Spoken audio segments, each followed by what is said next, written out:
ईमान लाना और दिल से यकीन करना और अमल नजर भी है, इसमें क़यामत भी है। क़यामत का मतलब ये है कि एक दिन ऐसा आने वाला है कि आसमान जमीन सूरज चांद सितारे आदमी जानदार बेजान सब चीजें फनो खत्म हो जाएगी, सिर्फ अल्लाह पाक की जात जो हमेशा से बाकी रह जाएगी और हमेशा बाकी रहेगी वो कहीं फना ना होगी। इन तमाम चीजों के फना हो जाने की सूरत ये होगी कि अल्लाह ताला के हुक्म से हज़रत इसराफील अलैहिस्सलाम सूर और फूंक मारेंगे, इससे बहुत दिलों आवाज पैदा होगी, तमाम जानवर आदमी मर जाएंगे, सब के टुकड़े टुकड़े होकर तबाह और बर्बाद हो जाएगी। फिर कुछ दिनों के बाद अल्लाह ताला के हुक्म से हज़रत इसराफील अलैहिस्सलाम दोबारा सूर और फूंक मारेंगे, इससे सब आदमी जिंदा हो जाएंगे, जो कब्र में दफन है वो भी उठ के खड़े हो जाएंगे, अल्लाह ताला के सामने हाजिर किए जाएंगे। अल्लाह ताला से दुनिया के अच्छे बुरे सब कामों का हिसाब लेगा। जिन लोगों ने अच्छे काम ज्यादा किएंगे और बुराइयां कम किएंगे अल्लाह ताला उनकी बुराइयों को माफ कर देगा, उनको जन्नत में डाल देगा। और जिन लोगों ने बुराइयां ज्यादा किएंगे और नेकियां कम किएंगे अल्लाह ताला उनको दोज़ख में डाल देगा। इसी तरह जिन लोगों ने शिर्क किएंगे अल्लाह ताला उनको भी दोज़ख में डाल देगा और वो हमेशा उसमें डरते रहेंगे। अल्लाह ताला ने अच्छे काम की तौफीक दे। हमारे जिस अपने मामूल के मुताबिक उसी के घर में अल्लाह पाक की तरफ ध्यान लगाए बैठे थे कि एक दिन हज़रत जिब्रील अलैहिस्सलाम हमारे पास आए और उनसे कहा आपने फरमाया मैं तो पढ़ना नहीं जानता।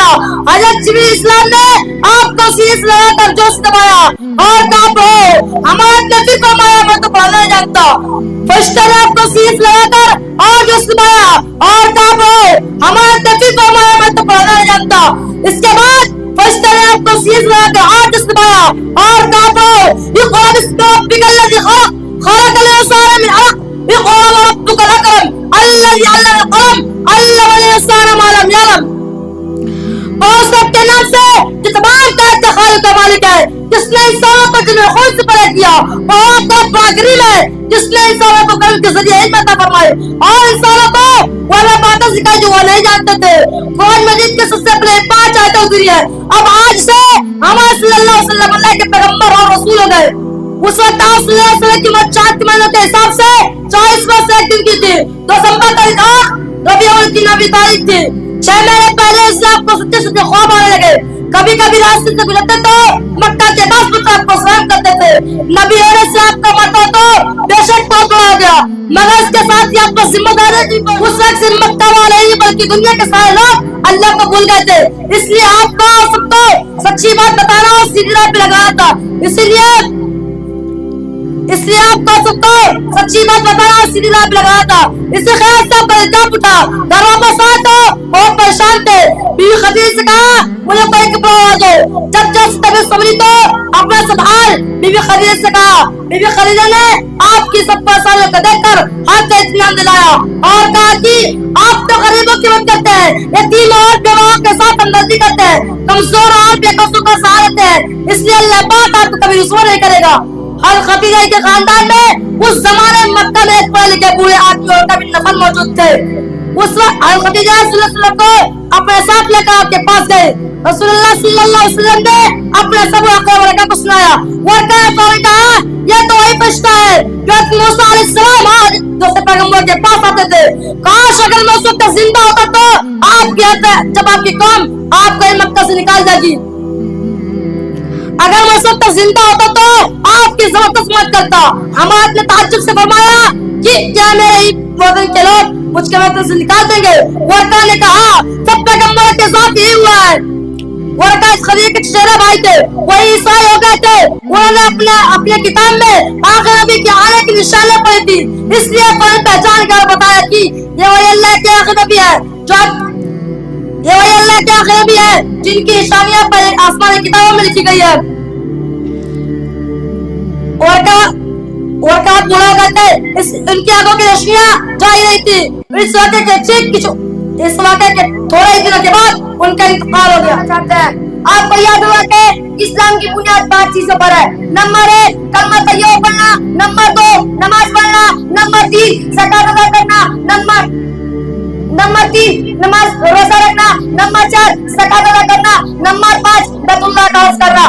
मालूम हुआ कि रोजा इस्लाम का तीसरा बहुत ही अहम रुकन है। सुबह फजर शुरू होने से पहले शाम को सूरज गुरूब होने तक खाना पीना छोड़ दिया जाए और मर्द औरत का मिलाप भी न हो। उसके साथ उसका नाम रोजा है। उनके साथ ग़ीबत, चुगली, गाली गलौज, झूठी गवाही देना और झूठ बोलना, इन बुरी हरकतों से भी اور ماہ شعبان اور محرم کے 10 تاریخ میں اور پیر کے دن اور شوال میں عید الفطر کا 6 روزے رکھنا، یہ سب روزے سنت ہے، ان کو رکھنے کا بڑا ثواب ہے، مگر رمضان شریف کا پورا مہینہ روزہ رکھنا اور مسلمان مرد عورتوں کے لیے ضروری ہے۔ ہاں مریضوں، مسافروں، حاملہ عورتوں اور دودھ پلانے والی عورتوں کے لیے اس ماہ میں روزہ چھوڑ دینے کی اجازت ہے۔ مسافر لوگ وطن پہنچ کر اپنے چھوٹے روزہ رکھے اور بیمار لوگ تندرست ہو جانے پر روزے قضا کرے۔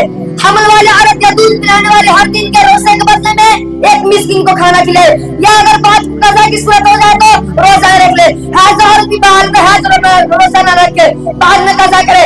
ایسے بوڑھے مرد عورتوں کے لیے جو عمر کے انتہائی حد کو پہنچ کر سخت کمزور ہو چکا ہے اور مرد عورت کے لیے اس میں روزہ چھوڑنے کا اجازت ہے۔ ایسے بوڑھے مرد عورتوں کے لیے جو عمر کے انتہائی حد کو پہنچ کر سخت کمزور ہو چکے ہیں اور روزہ رکھنے کا بالکل قابل ہو، ان کے لیے بھی روزہ معاف ہے۔ اقیموا الصلاۃ وآتوا الزکاۃ، یعنی نماز قائم کرو، زکات ادا کرو۔ صلاۃ کی طرح زکات کا عربی لفظ ہے، عربوں کے ہاں محرم زکات باقی صفائی ستھرائی کے لیے بولا جاتا ہے، مگر یہاں لفظ زکات سے مراد وہ مال ہے جو مقررہ تعداد میں مقرر نصاب پر صرف کیے جانے کے بعد غریب و مسکین اور محتاج وغیرہ کو دیا جاتا ہے۔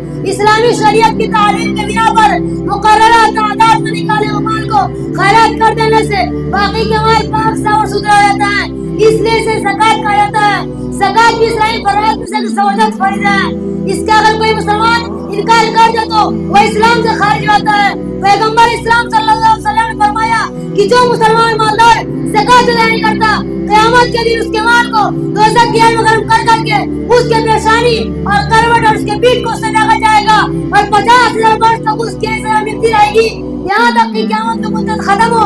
اور فرمایا کہ اس کا سونا چاندی جس سے اس نے زکات ادا نہیں کی تھی ایک گھنٹہ صاف کر کے اس کا پیچھا کرے گا اور وہ مالدار اس سے بھاگے گا، یہاں تک کہ وہ گھنٹہ صاف اس کو پکڑ کر اس کا ہاتھ چبا جائے گا اور اس کے گلے کا توق بن جائے گا اور اس کا کلہ چوٹتا ہوا کہے گا انا کنزکا انا کنزکا، میں تیرا مال ہوں اور میں تیرا خزانہ ہوں جس کو تو جمع کیا کرتا تھا۔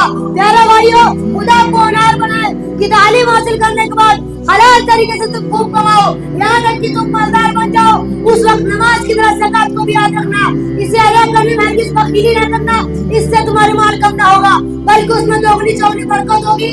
آخر میں اللہ تعالیٰ سے دعا ہے کہ ہم تمام مسلمانوں کو زکات ادا کرنے کی توفیق عطا فرمائے، آمین یا رب۔